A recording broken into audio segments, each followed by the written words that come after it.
Okay, welcome everybody. Today we've got Carme Isern Mas, who will talk to us about the effective injustice of therapy speak. And this is a lecture that is supported by the Royal Institute of Philosophy, who wants to bring philosophy everywhere and to everyone. And we're really, really delighted to have Carme with us. She's from the University of the Balearic Islands. And over to you, Carme. Thank you, Lisa. Thank you very much for the invitation. Thank you all for being here. So the paper I'm presenting today is currently under review, so I hope that you'll be able to read it in its whole soon enough. And well, feel free to then raise like any criticisms and suggestions, because like this was the first paper that we wrote on the topic, but then after this we've been working on 2-3 other projects related to this. So there's parts of it that are now more developed than what I'm going to present here. So feel free to raise questions or ideas for further development. Okay, so let's jump into it. So as access to therapy grows, the more and more we hear people saying things like that they need some boundaries, or that someone doesn't respect their boundaries, right? We also hear people saying that they need time to nurture their inner child.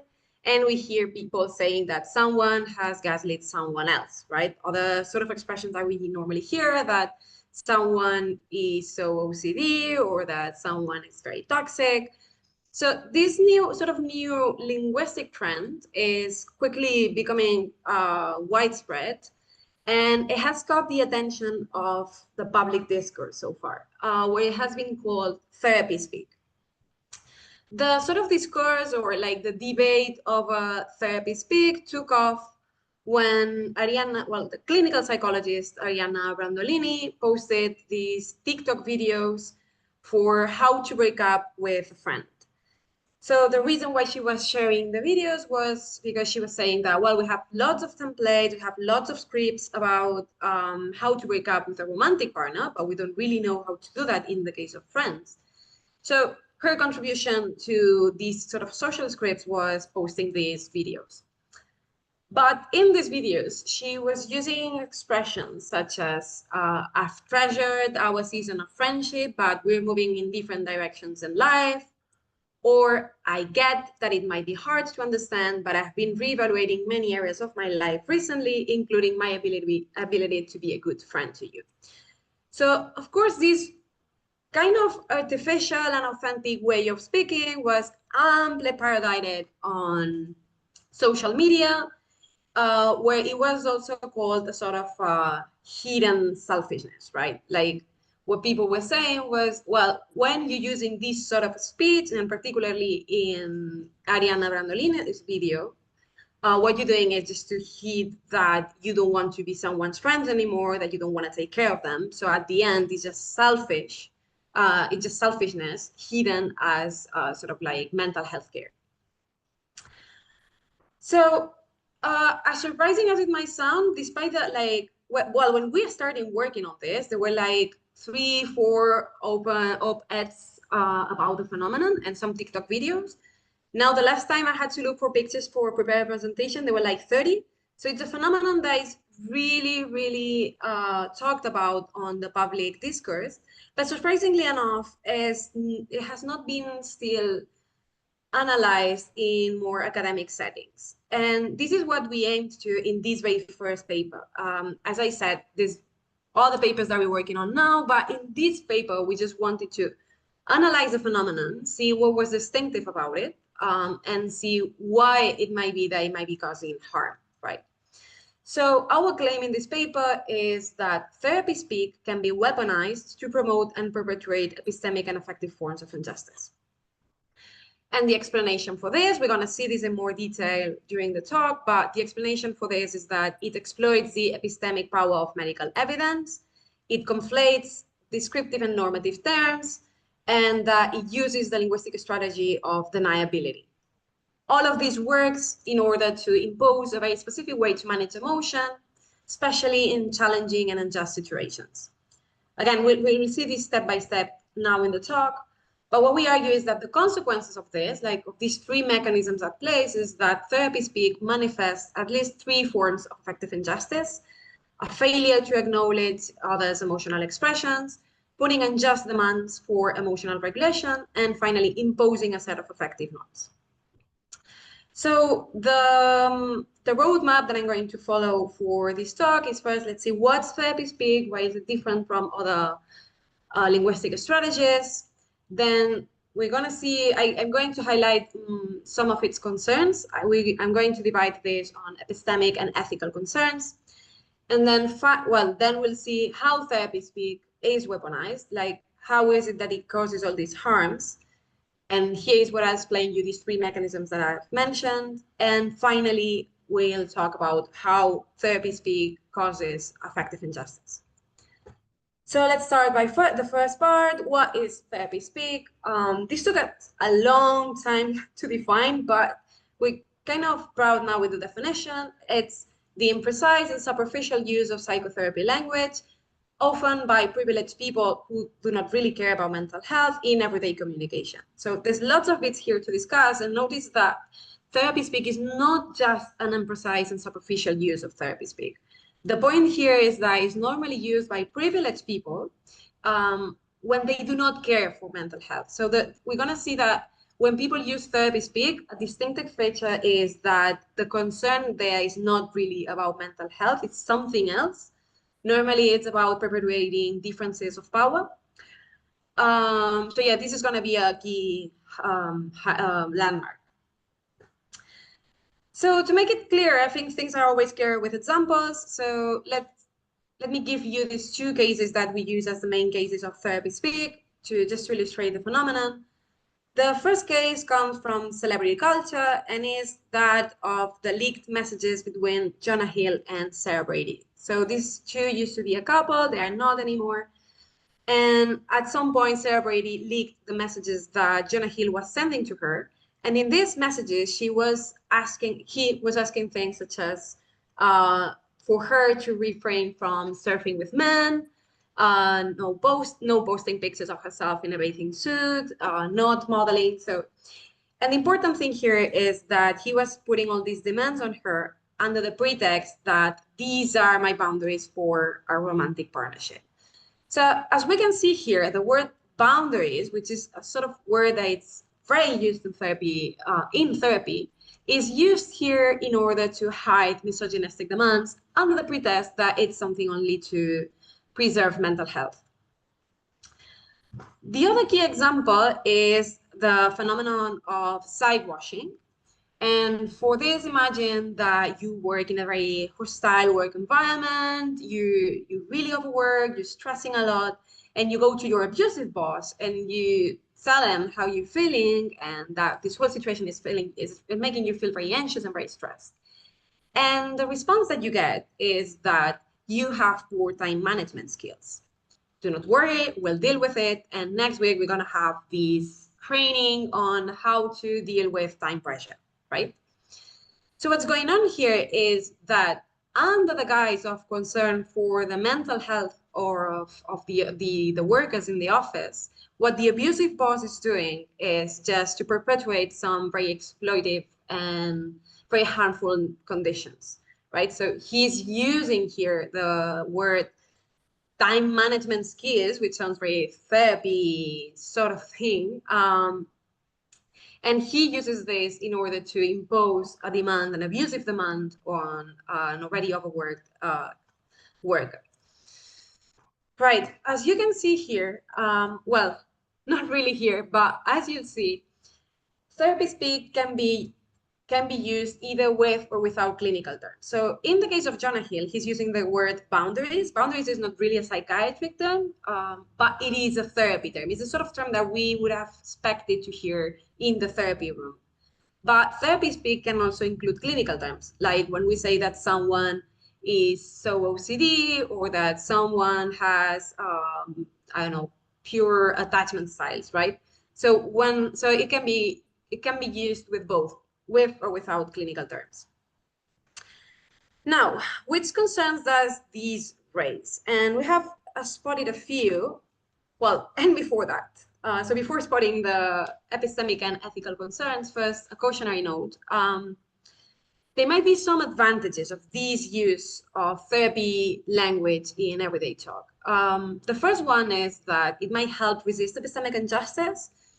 So for those who might not know, epistemic injustice is harm done to someone in their capacity as an epistemic being. And in this case, what we're interested in is hermeneutical injustice. So this is what happens when we lack the hermeneutical resources to make sense of our experiences. The main case here is, for instance, postpartum depression, which is actually a healthcare term. And as Miranda Fricker says, before having this term, we had a group here, a marginalized group, the group of women, who were going through a sort of like weird experience after labor that they could not really make sense of.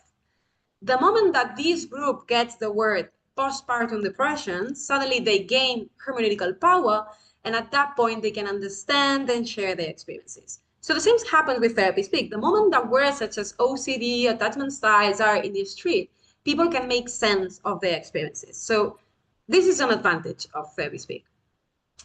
The second advantage is that it may help challenge stigma around mental health. And we say may here because the effects are pretty small.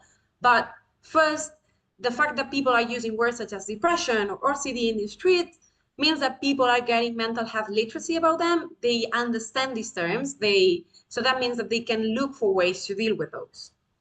And at the same time, the fact that they know about these mental health conditions or these mental health terms also helps a little bit reducing public stigma. And finally, remember that I've said, well, it's true that therapy speak is this sort of superficial use of psychotherapy language. Notice that this is not wrong in itself. Sometimes imprecise uses of terms are actually a good thing. For instance, remember the case of cultural gaslighting. So gaslighting was a term used to identify a sort of manipulation that was taking place in partner dynamics to highlight a sort of intimate partner violence. But then at some point, some people said, well, actually, we can misuse or misapply this word to something broader and make sense of a phenomenon called cultural gaslighting and notice like to some sort of oppression that was taking place at the level of culture, right? So misapplying terms is not what makes therapy speak wrong, because sometimes it can have its advantages. Now, what epistemic concerns do come with therapy speak? The first one is that it erodes the meaning and the relevance of terms. So notice that when I'm constantly misapplying terms such as trauma or OCD, as Spencer and Carol have highlighted, what I'm actually doing is that I'm degrading these hermeneutical resources. So notice the moment that I use OCD to mean a set of personality traits such as being tidy, being organized, and being responsible, what I'm doing is that little by little, I'm changing the original meaning of the term, which was used to identify a very harmful experience for some people, and I'm making this word now mean something like being very organized or being very tidy, right? And notice that this is another form of hermeneutical injustice. It's not the sort of hermeneutical injustice that comes from the fact of not having the hermeneutical resources, like in the case of postpartum depression, but it comes from a situation in which a group has the hermeneutical resources to make sense of their experience, but the privilege misapply the term. So it's something that Davis has called epistemic appropriation. So they appropriate the term, they use it in another way, and at the end they erode the meaning and the relevance of that term. A third epistemic concern is that it risks pathologizing. And this is something that Zoe Lavallee and Gagne Julien have talked about. So notice that the moment that I'm using the word depression or trauma just to refer to a sort of mild, uncomfortable situation, what I'm doing is that I'm pathologizing this everyday sadness, this mild discomfort. And I'm giving these people only this sort of biomedical linguistic to make sense of their experience. So the moment that people use therapy speak and tell each other that you need to work on your time management skills, what they're doing is that they are pathologizing a very normal situation to a very stressful situation. And third, a worry of therapy speak is that it risks self-diagnosis. Again, this is not inherently wrong. It can be a useful hermeneutical resource.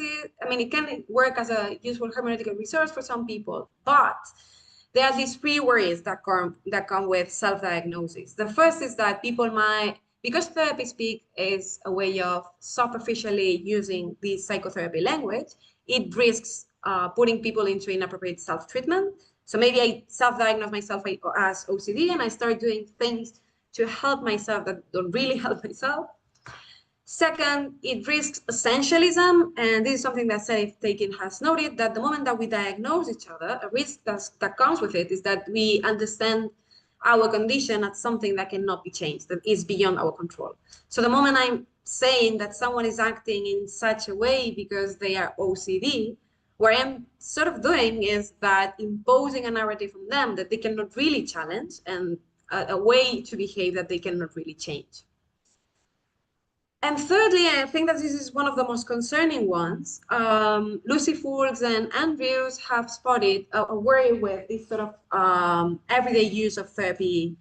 Well, they don't really talk about that. They talk about universal healthcare interventions. But and the phenomenon that they highlight is that sometimes the excessive use of some terms exacerbates the symptoms. So maybe I'm a bit stressed at work and I go to this talk about mental health and someone talks about generalized anxiety. And what this might cause is that sometimes it might help me understand my situation, but a risk is that I may come back to my home, I'll check the symptoms of generalized anxiety, and I may end up acting as that. So a real problem when we're using all these mental health terms in such a simplistic way and in such a universal way is that sometimes what we do is making people adjust to the symptoms that go with that label. And well, the proposal that Lucy Foulkes has defended also in other papers is that maybe what we're doing is that we're exacerbating the symptoms only by using these mental health care terms so much. Okay, this is for the epistemic concerns.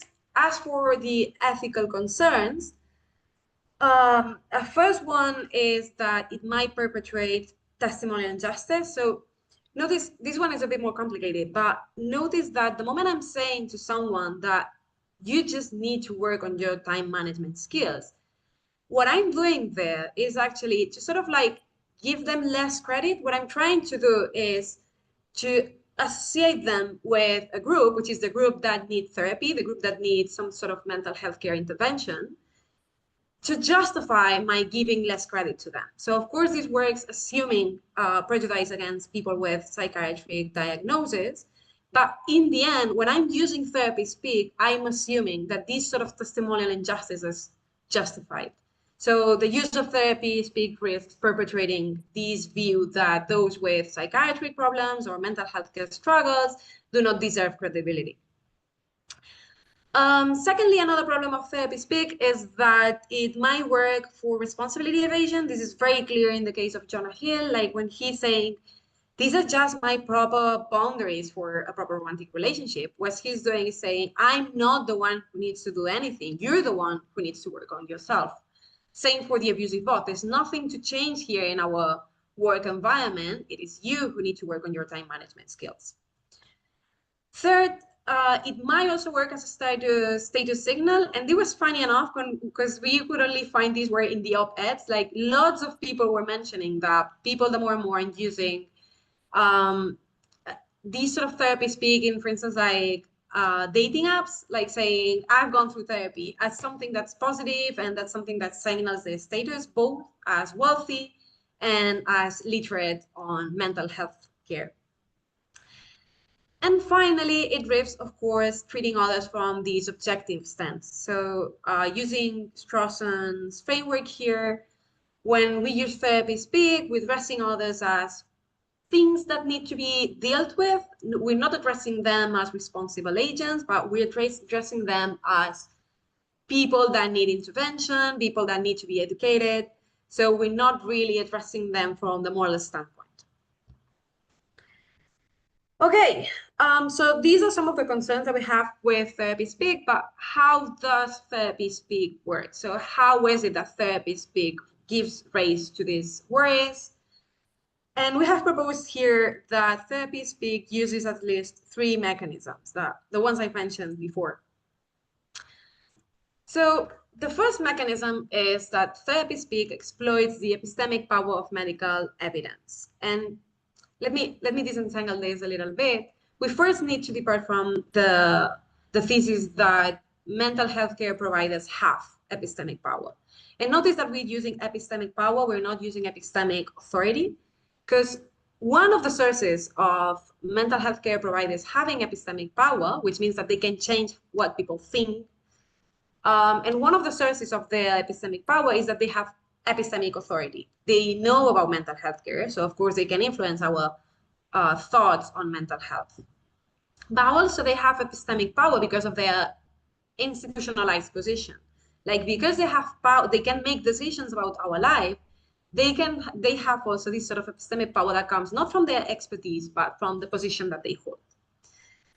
Now, because they hold this position, they do lots of things. They dress in certain way, they move in certain way, they are in certain spaces, and they talk in certain way. And this is the key point here, because what we think is that what's happening in Therapy Speak is that people try to gain in an unjustified way, or well, to exploit in an unjustified way the epistemic power of mental health providers by emulating their linguistic style. So the strategy would be something like, these people have epistemic power and they speak this way. So if I speak this way, I will also gain this epistemic power. And we know that this strategy works because we have empirical evidence where when people use this sort of medicalese, like the language that is used by doctors more generally, people give more credibility to these people. So although there's no specific studies about Therapy Speak and the use of psychotherapy terms, we can infer that if the use of more general medical terms has this effect, it's probably also the case for Therapy Speak. So that would be the first mechanism, trying to exploit the epistemic power of mental health care providers by emulating their linguistic style. The second strategy that my co-author Manuel Almagro has worked on a lot is the conflation between descriptive and normative terms.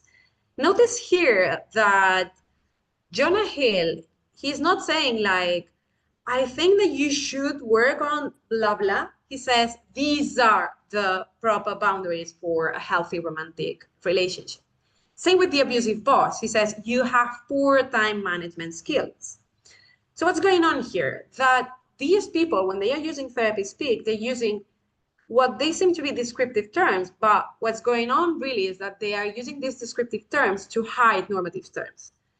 So when the boss is saying you have poor time management skills, what he's actually saying is you should work on those. The problem is your responsibility. So you're the one who should take care of this. We get inspiration for this from what Manu has worked on the political domain. His thesis there is that in politics, this strategy is sometimes used with financial claims, like this is how the economic system works. And what's behind this sort of statement is, this is how I think we should regulate our state, right? So our idea here is that something similar is happening in the case of Therapy Speak, that people pretend to be just stating the facts when what they're actually saying is to try to impose an opinion. So the use of these both mechanisms, the exploitation of the epistemic power of mental health care providers and this conflation of descriptive and normative terms, leaves people using Therapy Speak a third strategy, which is the strategy of plausible deniability. And this comes naturally from the other two. So notice that the moment that I present myself as an expert who has the proper terms, who has the proper epistemic power, and when I'm just stating the facts, I don't give the others the chance to disagree with me. So I can always deny that the other's opinion is right. So the moment that, imagine that Sarah Hill goes back to Jonah, the Sarah Brady goes back to Jonah Hill and says, I don't agree with you, that's not right, this is your fault, this is misogyny. He can always say, listen, I'm the expert, I'm simply stating the facts, this is not my opinion, it is you who are not understanding, right? So they can always use this strategy. Same for the abusive boss. This is just how it is, you're not understanding me because you don't have the knowledge to follow my reasoning, right?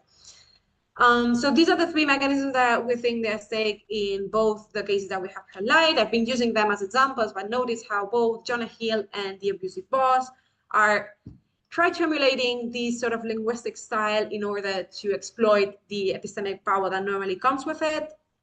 They conflate descriptive and normative terms, and by doing this too, they leave available the strategy of deniability just in case the other responds.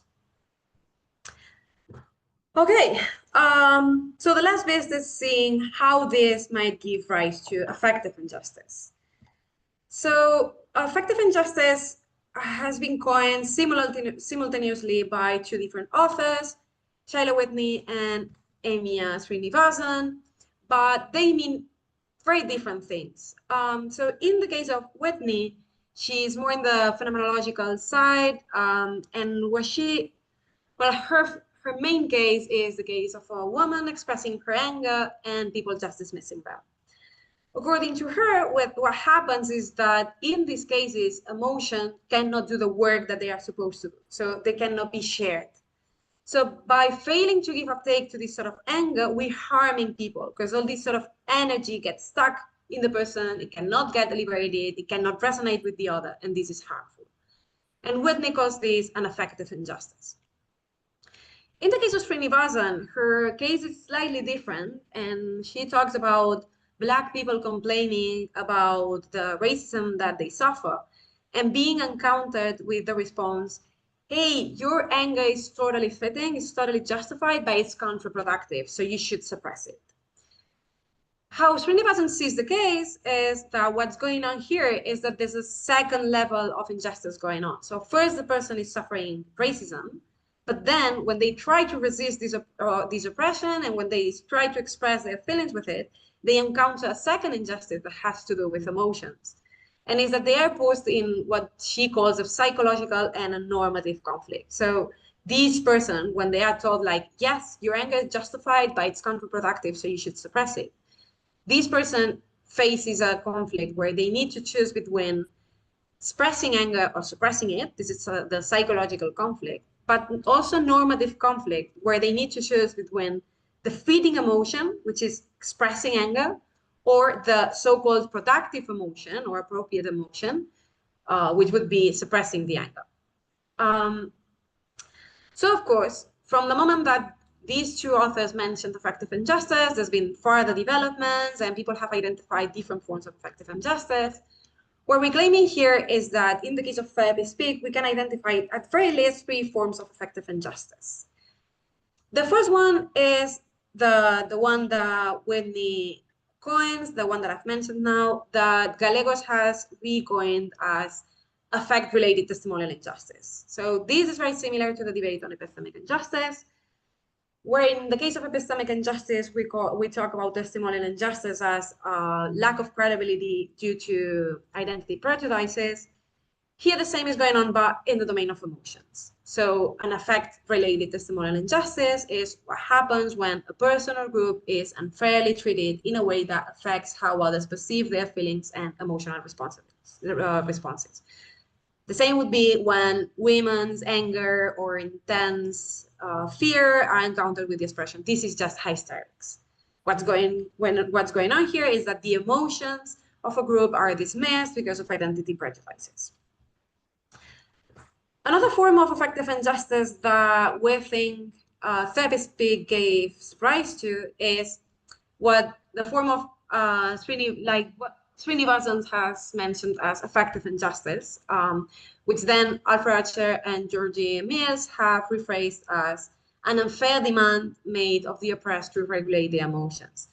So notice that going back to the therapy speak, when the overworked employer is found with the response like you need to work on your time management skills or you have poor time management skills, what's happening here is, well, first, as we were saying before, that the emotions are not given uptake, like the boss is not resonating with those emotions.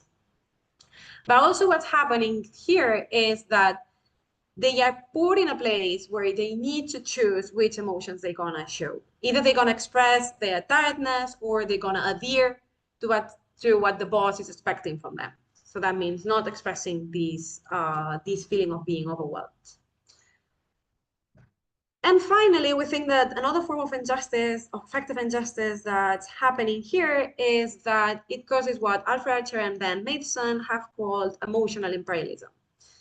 So going to the account, they use the case of James McLean, a Northern Irish football player who every year rejects to wear the poppy in commemoration for the British Army. In response to this, of course, he receives lots of criticism and sometimes even some pressure. And what Archer and Ben Mason say is that, well, this sort of pressure is bad because it's an attempt of coercion, and that's bad. But there's another injustice going on here. There's another harm that has to do with emotions. And is that in the case of James McLean, then there's a privileged group, in this case, the British, who are trying to impose the norms in this case, like the norms about emotions, like in this case, that you should admire the British Army, and they're trying to get these norms and impose them on a less privileged groups, in this case, Northern Irish people living in the UK. Well, in the UK. Right, so what's emotional imperialism? It's the imposition of a dominant group, emotional norms on a less powerful group. In the case of Therapy Speak, what we think is happening is that in the case of Jonah Hill, he's trying to impose some patriarchal norms on Sarah Brady, such as the way that related to the way in which she should relate to her emotions. And in the case of the abusive boss, what's happening is that this set of norms and feeling rules that are related to the work environment that I imposed on the normally less wealthy employers. So yeah, I've been using both examples, but our claim here is that these three forms of affective injustice that I have explained manifest in the cases of Therapy Speak, and they actually manifest in both, in the case of Jonah Hill and in the case of the abusive employer. So if I'm being successful, we've defended that Therapy Speak can be weaponized to promote and perpetuate epistemic and effective forms of injustice. We have explained how Therapy Speak causes this by saying that it uses three mechanisms, that it exploits the epistemic power of medical evidence, that it conflates descriptive and normative terms, and that it uses the linguistic strategy of deniability. And we've seen that some of the consequences of Therapy Speak are related to affective injustice, and is that, and well, these consequences manifest in at least three forms of affective injustice. One, a failure to acknowledge the emotional expressions of someone else, putting unjust demands for emotional regulation of that person, and imposing a set of affective norms on a group. And that would be it. Just a reminder that it was done in collaboration with Manuel Almagro, and that we're working on other papers related to this. So any sort of ideas, criticisms, and suggestions are more than welcome. And thank you very much. Thank you so much, Carme. This was wonderful. Thank you.